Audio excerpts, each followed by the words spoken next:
So today was finally like a Melbourne day. It was hot, and I was, you know, I am very happy the way I played. I had an opponent that I didn't know much. We haven't met before, so it's not often that you play somebody that you don't know anything about. And I was happy that I got the first set. That was a tight set, and then in the second set, I kind of knew more about her game and took the lead early, and then could close it.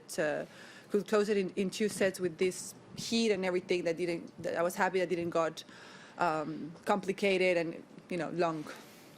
Okay. Okay, we'll move online. A reminder to those of you online, if you've got an English question for Garbiñe, please use the raise your hand function. Willie from ESPN, we'll start with you when you're ready. Garbiñe, what sort of hope do you hope to give fans around the world by having this tournament and you being in it and there being fans in the stands? I said it already in the tournament that we played before in the WTA that they held here, that I was so excited to step on the court and have crowd, and I really thanked everybody that came to watch us play, because after almost, not a full year, but quite the whole year, last year empty, it felt really different, and the lack of just, I don't know, energy that we felt, not energy, but the crowd gave us the nerves and the excitement to go and play. So I was, when I stepped on the court and we had crowd, even if it's against me, just to have crowd, I was already excited. What message do you hope that having this tournament with fans in attendance sends to people around the world?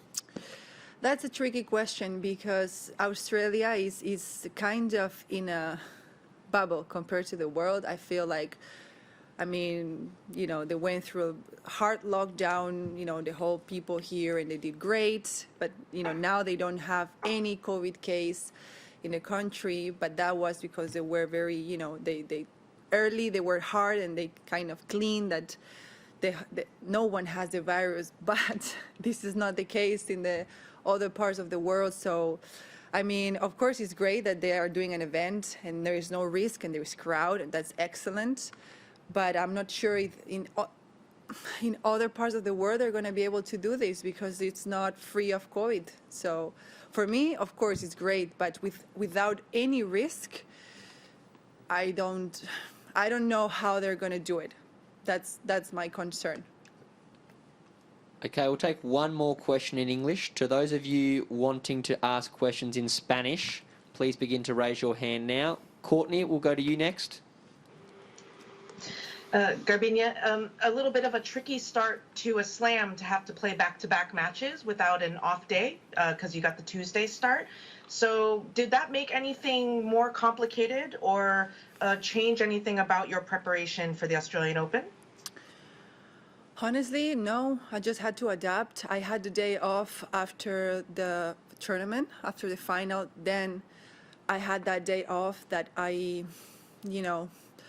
there is also, when you reach the second round, there is the day that you kind of have to play back-to-back.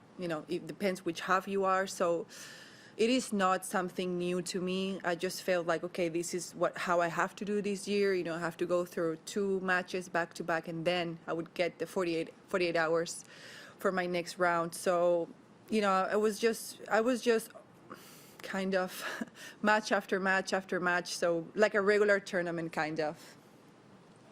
And are you able to, now that those 2 matches are done, kind of like slip into, okay, regular slam mode, 1 match, 1 off until you have to play the back-to-backs later? But is it going to feel more normal going forward now?